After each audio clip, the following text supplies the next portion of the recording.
The reputation of the Sixth Doctor's era on television is not great. You might already know that, but maybe not that in my view there's quite a bit of nuance to that that's often glossed over. The bad stories, between Dilemma, Attack of the Cybermen, Time Lash, they're all remembered as very bad stories, but are frequently seen as representative of the era as a whole, and I don't think that's entirely fair. Apart from those three, and past 1314 and the Trial of a Time Lord, there aren't any other stories of his time I would call bad, but therein lies the other problem. There are so few stories, essentially only really one full season plus 5 stories if you want to be generous and count Trial as 4. It's easy for those few bad stories to dominate the narrative because there's not really much left to argue with otherwise. Because the Davison era was not exactly short of bad stories, but to bring up Time Flight or Warriors of the Deep naturally leads one to bring up Earthshock or Enlightenment or the Caves of Androzani. With the Sixth Doctor, there are undoubtedly some absolutely sublime and brilliant stories, one which have well-deserved legacies of being absolute classics. The problem is that they were all made 15 years later by Big Finish.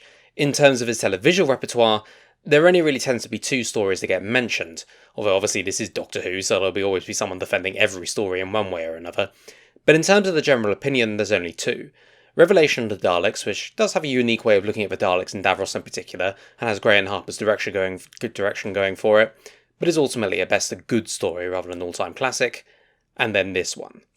Vengeance on Varos is unique in that it's probably the only instance I'd say in which the vision for the Sixth Doctor and his era actually works as intended. I think it's probably inferior to Revelations in terms of overall quality from a strictly objective sense, but I think it's a far better story for the Sixth Doctor and a far better representation of what this era was trying to do.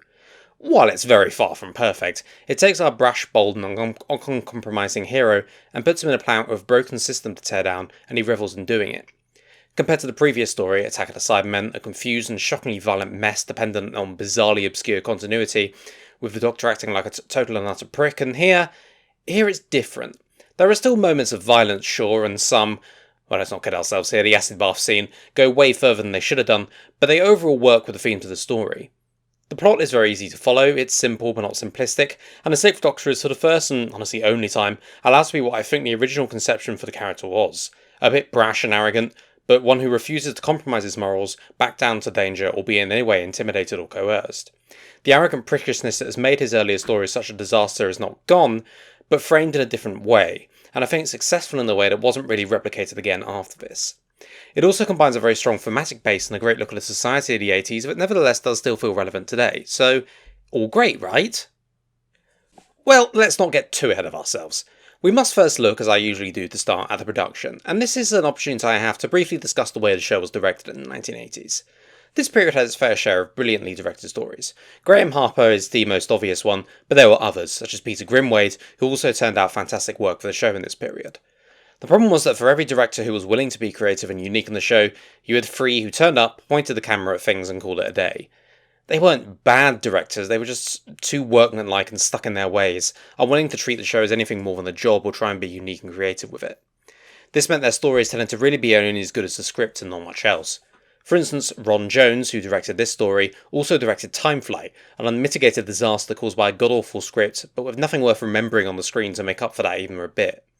Frankly, I think part of what makes the Caves of Androzani so memorable is that Harper's directing job on it is such a breath of fresh air compared to the static camera does a wide shot over and over again you get in the other stories. It may well be indicative of the approach that was taken to television at this time, that it was treated less like film and more just like a stage play that happened to be filmed, which for me is just simply the wrong approach because of how television works as a format. These days, if anything, it's gone too far the other way, and it's now too theatrical and too much like film, and has lost much of what it made it unique, but I digress. For this story, Jones's work is fine. It's fine. There's nothing wrong with it, it's well done, in fact it even has a few standout moments, most notably the cliffhanger, and it certainly is probably an above average job for the era, the use of lighting is quite effective for instance, but ultimately it's just a workmanlike job and not much more. The energy and drive of Androzani would have been so effective here and it feels absent. For instance, compare the endings, the final showdown between Morgus and Jack and Androzani, and the scenes with the poison cannibals and killer plants to get into this story, and it's just night and day. The former is tight and energetic, the intensity of the showdown on screen in every moment, and this story, well, we're just watching them act out the script, really. Again, it's not bad. If it was bad, I would point it out and have done in the past. This is miles away from leaving a Dalek in the shot that wasn't supposed to be there, but it does sort of lack the drive and energy it really needed. Moving on, another area I think largely lets the side down is to production design. Varos just looks dull and lifeless. You could argue that's the point, that authoritarian dystopias that place little value on life don't go around advertising it, and I kinda get the argument, but it still should have looked more interesting than this. It's just drab corridors, dark greys and browns, and it eventually does begin to tire as it's all much of a muchness. I like, for instance, that Arakonetta's living accommodation has the same design. It sort of lets in settle how interlinked the whole population is with this repression, but ultimately the design itself is just generic and dull. However, I will give Jones a lot of credit here in that his use of lighting, as I said earlier, was very effective. It makes the sets feel far better than they actually should, and it does add a sense of atmosphere that would otherwise be missing, so that definitely works and Jones gets the credit for that. There are also issues with the set design in terms of how it's used in the story. The most important example I'll use is the hanging scene, where there's a great tense moment where Syl's villainy comes to a head and he tries to get his men to pull the lever to hang the Doctor and Connery Jr., except that the drop is nothing like long enough to break their necks, which is one of the two things hanging can do to kill you. The other being slow strangulation, which is easy to interrupt by cutting the rope, for the extremely complicated reason that it has the word slow in there. So really, all the little trick they were putting to actually save them has done is save them a bit of a stiff neck. It's the little things that can take you out of it sometimes, and it's important to get them right. Other parts of production, though, work much better. The makeup and costuming in particular. Syl is an absolutely incredible design, superbly executed. Even ignoring how well it works in a thematic way, this parasitic capitalist villain is a literal slimy slug. It just looks fantastic, almost to the point where you wonder if it is a really expressive animatronic, but then when you think about it, you just feel stupid for thinking that way. It's definitely an actor, and it works so well because of it.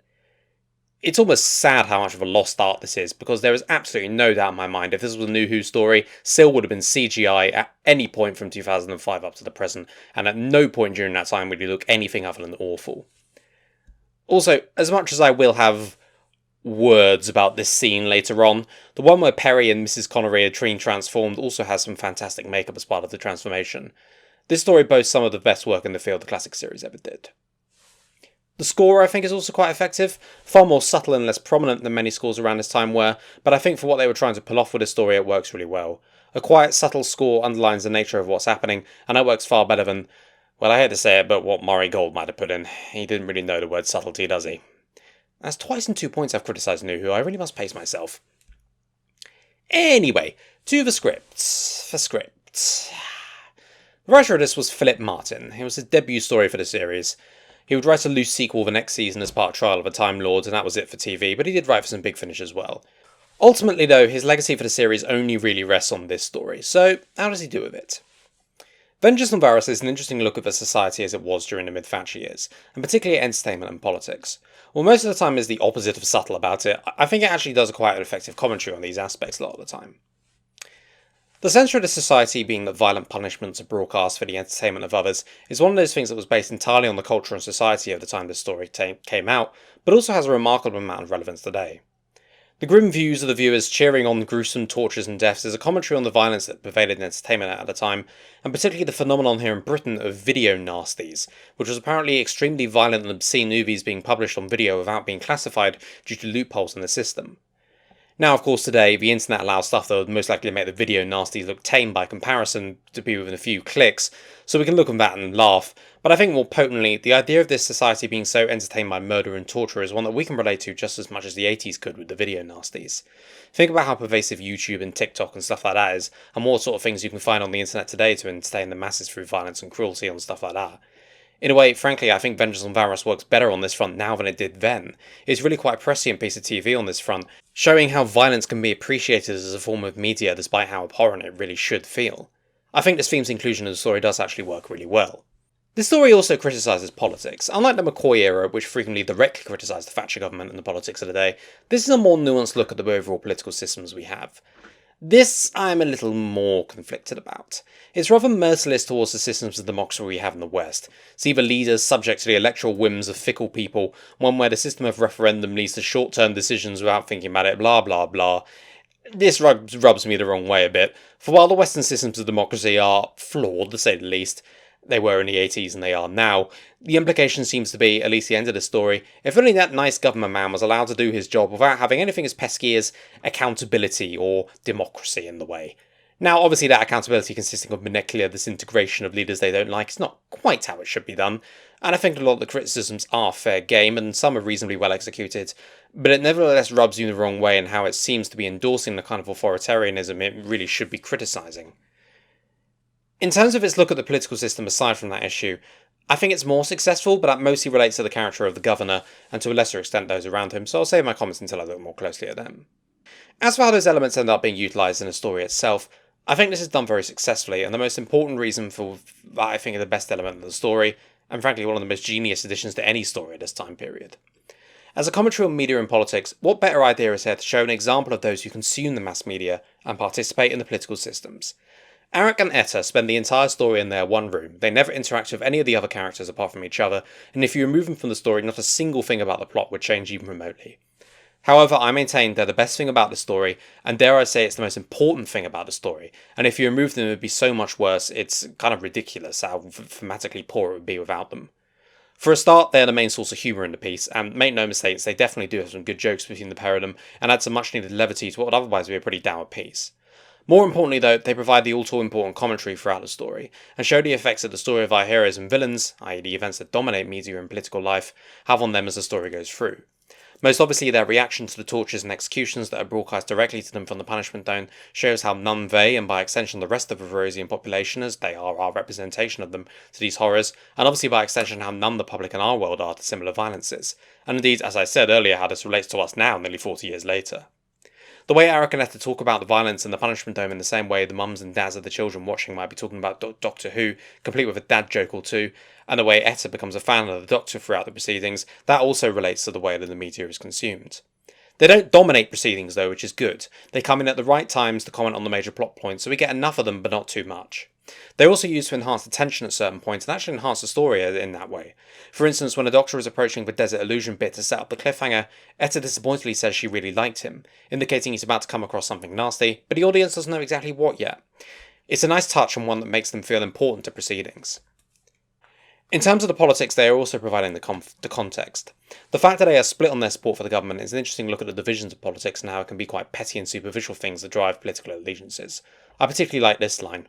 He's the worst governor we've had since the last one. I mean, doesn't that just say it all? Their best lines, though, are kept for the very end of the story. It's all changed. We're free. Are we? Yes. What should we do?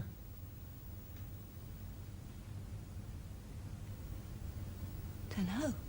Yeah, this is definitely the best way to approach the criticisms of the politics, I think. Despite my reservations, I think through Arik and Etta they work reasonably well. Combined with Stephen Yardley and Sheila Reid's performances that add so much likability to these characters, I think they're easily this story's most successful aspect, and the whole experience would feel so much poorer without them. The most important supporting character of the lot, though, is the Governor. This is a character I have mixed opinions on. On the positive side, I have nothing but positive words to say about Martin Jarvis's performance, which is excellent, and manages to bring across all the qualities the character needs. A certain level of sliminess and a level of villainy, but also a level of sympathy and eventual likability if it certainly works. It's an enigmatic performance, and Jarvis makes sure the layers come out in the performance. As for how the character is written, I like that this is an attempt to give this character an arc, and I definitely get the intention is for him to go from the willing, if tired and coerced authoritarian ruler of Varos to its saviour in a free democratic time, and parts of it do work for sure. I also like there are various elements to his character that are consistent throughout and do help to underscore his arc. At no point do you get the impression he doesn't care about the people of Varos, and that his playing hardball with Syl to get more money for the MacGuffin ore comes from anything other than desire from help them. There are also more negative aspects to play into political commentary. Peri at one point says that she thought he was much better than all the others, but that was at no point really borne out by his actions. It's just because he's a much smoother and more likeable talker, but at that point only really in a manipulative sense. Definitely a politician's way of doing things, and that I like because it's a much more effective criticism of the political systems than the other stuff. Really criticising how politicians just go off their vibes and what they say rather than their actual actions and how they do things. What I like a lot less, though, is that the arc they are trying to do, for me, just doesn't really work. He goes from an authoritarian leader, one who is more attentive to the overall needs of Varos than the others, sure, but one who is happily still talking about torturing and executing dissidents and selling footage of said tortures and executions to make a few quid. If I got the sense it was sort of a reluctant thing, I'd understand it a bit more, and perhaps that was the intention and it was Jones not really getting it in the direction and Jarvis simply played with what he had, but it never feels like that was the intention to me. All of this means that his move over to the side of the good guys just never feels natural. The overall incitement of the Doctor is further deepening the seeds of doubt in Sill's intentions that are already there, but there needed to be more than that for the change to feel fully natural, and that's just sort of it. He goes from happily ordering Peri and Mrs. Connery to go and be transformed as part of a Martin writing in his fetish, part of the devious science experiment, to begging a guard to let Peri go while sacrificing his own life. It feels too quick, as if part of it was just missing. Overall, I still think the character works despite that, thanks to Jarvis's performance, the subtle parts of it I mentioned, and the fact his dialogue does tend to be very sharp and witty. I just think it's missing the final pieces to make the arc genuinely effective, and unfortunately it just doesn't quite come together because of that. This is also the point to mention a few more minor characters: Chief Baldy, who is conspiring as Sill to take over Varos from the governor, and the evil scientist with a mask covering his deformed face, who I shall be naming not Sharaz Jek on the basis that he is a transparently pathetic attempt to recapture that Androzani magic. He's a pretty generic and meaningless evil scientist character who gets to stand there and look evil and do evil things and doesn't really add anything, but Chief Baldy is a minor but effective character, showing the other side of this regime. While the government does actually care about the Varosians and is using the authoritarianism as a means to do that, in a misguided way, nonetheless, Chief Baldy is simply using it for his own ends and is conspiring his Sill for power for itself. He doesn't get too much, but he's an effective counterpoint and does work fairly well. A set of characters that work less well are the rebels. The most important one is played by Jason Connery, the son of Sean Connery, who I shall be naming Connery Jr., and his wife, who I shall be naming Mrs. Connery for reasons that should not need explaining. Unfortunately, they are both the weak links in the performances, as they are not great. Their dialogue is not as strong as some of the other characters, which doesn't help, but the delivery is pretty bland and pretty unconvincing. It's made the worse when they are teamed along with a doctor, because, to put it frankly, Colin Baker axed them out of the room, and it's difficult not to feel slightly embarrassed for them, really. It's not helped, though, that the characters are as written are pretty bland and don't really have much of them. There's no real depth to why they're rebelling. I mean, yes, authoritarian hell state where torture is entertainment is probably enough, but for an actual character in a fiction like this, I think there needs to be more to give them depth, and frequently all they get to do is just exposition anyway. There's also like a guard character at the beginning who clearly has divided loyalties and is thinking about helping them, and that might have made a bit of an interesting dynamic throughout the story, but no, he changes sides in like his second scene and then dies in his third, making the whole thing near completely pointless. This rebel stuff feels like a weak link of the story. I'd honestly have probably made the rebel characters a bit less prominent, as it's not really all that necessary for the overall thematic stuff to work, but then you'd have to restructure it, and I can't be asked to think of how. And then you wouldn't get Connery Jr. providing, something for the mums, as they say. More impressive is what is almost certainly the most iconic villain of the Sixth Doctor's era, Sill. It's funny that on paper he's actually really not the most deep or complex villain of all time. He's a greedy capitalist who's happy to engage in destruction and death to get more money for the business empire he's a part of, and well, he's not exactly subtle as I said earlier, that he's a literal slimy slug. Two things elevate him to this status as a classic villain, though. Firstly, in the Bill Shaban's performance is absolutely incredible, one of the best villain performances of the whole classic series. At no point are you not completely repulsed and horrified by how much of a greedy monster Sill is, and Shaban hits those notes absolutely perfectly. His slimy voice, guttural laugh, and reptilian-like features really hit home what his character is meant to be. Secondly, Sill's presence plays into the overall themes by adding the slimy capitalist who's happy to control the media, the politics, and of course the money to their own ends regardless of anything else. He's honestly a frankly totally necessary piece of this story, to add the final role in the media and political stuff, and is frankly I think one of the series' more subtle and therefore more effective critiques of capitalism. Instead of just writing on the screen capitalism is bad like New Who does, it does it in really quite an effective way by having it in the backdrop rather than coming out and saying it explicitly. This, combined with the makeup job, makes Sill one of the best and most memorable villains of this era. So, the Sixth Doctor's character as it appeared on television does get a bad rap, and I will say a lot of it is deserved. In his first two stories, he is so utterly unlikable you tend to want to root for the bad guys just so the smug, arrogant arsehole in his hideous coat gets what's coming to him. And in the stories after this, he only really gets a bit better, and there are frequently times he's just insufferable, particularly to Peri, which does feel very uncomfortable at times. They didn't really know what they wanted to do with him, I feel like, and this wasn't really communicated to the writers in an effective way. Robert Holmes knows how to deal with character, but in the two Doctors he just doesn't get the Sixth Doctor right, and it's hard to disagree that this is probably coming from the top rather than Holmes himself, for instance. The idea of a harder and less vulnerable Doctor is a good one, but they just confuse this with arrogant twat so much at a time. This story, however, I think is the point when this works to its best. In the opening stages of the story, when he's in the TARDIS, he argues with Peri and acts like a petulant idiot a lot of the time, but in the way of their situation, the TARDIS is broken to the point where they'll be stuck forever, and once Peri dies, he'll be alone for millennia as he continues to regenerate. It's in a way that makes it understandable, and Colin Baker does play it really well. Once they get to Varos though, this version of the Doctor I think they were trying to go for does come through, and he is by far his most effective in this story. The Doctor in this story is a determined, uncompromising figure, who as soon as he finds out what is happening makes it his mission to defeat the wrongs that are happening here. I love how there is not a single point where he cowers or shirks, or in any way submits to the bad guys. They literally have a noose around his neck, and he's still defiant and refuses to be intimidated. It's a fantastic look at what they think they were truly doing with the Sixth Doctor.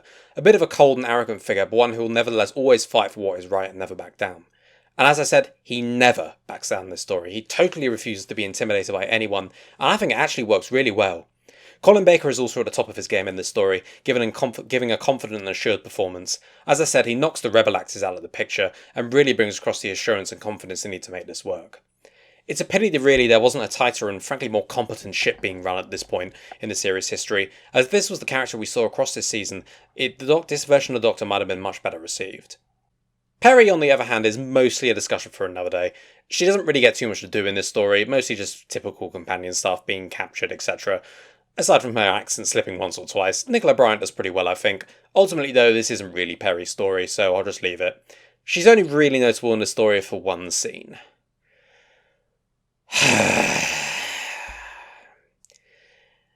Yeah, I think that more or less covers it. So, once all the goodies have been captured, Not Sharaz Jek takes Peri and Mrs. Connery off to one of his experiments where they get strapped down and subjected to some science rays that transform them into whatever the hell this is. This is just, frankly, unpleasant. It comes off as sexist and somewhat exploitative, and it just adds nothing to the overall narrative or story. It just gets reversed instantly, and how out of place it was, it just makes me think it was thrown in as, well, God knows whatever the hell it was thrown in as, not something good. I just didn't even want to talk about the scene anymore. It's just unpleasant and unnecessary and brings the story down. Speaking of scenes that were quite unpleasant, let's talk about the violence of this story, and specifically the most notorious scene in this story and possibly the entire season. Yes, the acid bath scene. After the Doctor dies at the cliffhanger, his body is taken to an acid bath to be disposed of. Naturally, because he's the main character, he survives, and wakes up and a fight ensues that ends up with two guards falling in to quite horrific deaths in said acid bath. Now, this scene is often misremembered as the Doctor throws them in, which isn't what happens. One falls in, then after a struggle, which the Doctor needs to take part in to avoid going in himself, the one that fell in pulls the other one in, mistaking him for the Doctor or something. Now, it's a bit gruesome, and to be honest, I think a better idea would have been just to have a generic morgue-type place, and the Doctor uses a bit of cleverness to knock the guards out rather than the acid bath. But the sequence itself is not really the problem. A way to make it much better would have been for the Doctor to grimace and leave in respectful silence, but instead we get... Forgive me if I don't join you. Yeah, if there was time for a Roger Moore Bond one-liner, I don't think it was that. It just completely kills the tone of the scene and feels quite morbid, frankly. So yeah, it doesn't work, and unfortunately, I think that applies to the story's entire approach to the violence. It just feels pointless a lot of the time, without any thought for how it plays into the overall themes. Ironically, for a story that cheaps out the cheap violence and the video nasties, the violence here also feels very cheap. The Doctor, for instance, leaves a disintegrator ray on that kills a guard, and to me that's about as close as the Doctor has ever got to pure murder. It's not the same thing as like how he kills Shockeye in The Two Doctors, where that was clearly self-defense. This is just murder, and it definitely sits wrong with me. I don't think this works at all, and it's part of the reason I think the season became so notorious for the violence. After all, Androzani was hardly a non-violent story, but there it played into the overall story, the themes, the characters, etc., and here it just feels like violence for the sake of it. Violence because we can. And yeah, I don't think violence because we can is a good thing to have in Doctor Who. This kind of plays into the overall structure of the story, which I think overall works quite well, but has two major flaws. The violence and the ending. Unfortunately, the story just sort of peters out after 10-15 minutes before the end, and much of the drive and energy of the story was bursting with earlier on is lost in favour of sodding about on a buggy before entering the secret garden of stupidity with naked poison cannibals and killer plants, and if that sounds stupid to you, that's because it is. This is to me just plain old lame. A loss of the strong thematic basis in most of the story, and a fall down to crap action which is only really there to dispose of Chief Baldy and Not Sharaz Jek, and to wrap up the overall plots in an undemanding way, and it just doesn't work. Oh, and also, the threat of invasion by Syl's people that's been there for the entire story just gets sort of called off in the background and Syl has to acquiesce, so that was a great ending for that as well. I don't even want to expand any more energy on these bits, frankly. It's a very disappointing ending. Happily though, the rest of the story is structured in actually quite effective way. It's often criticised that the Doctor and Peri take 24 minutes to actually arrive on Varos, and is used as an example of how the format of 2 to 45-minute episodes don't really work, but honestly I think this does work. It allows for a slow burn that effectively builds up the world and the story. We learn about Varos, what's going on, and how the plot may develop in a way that paces itself but never feels slow.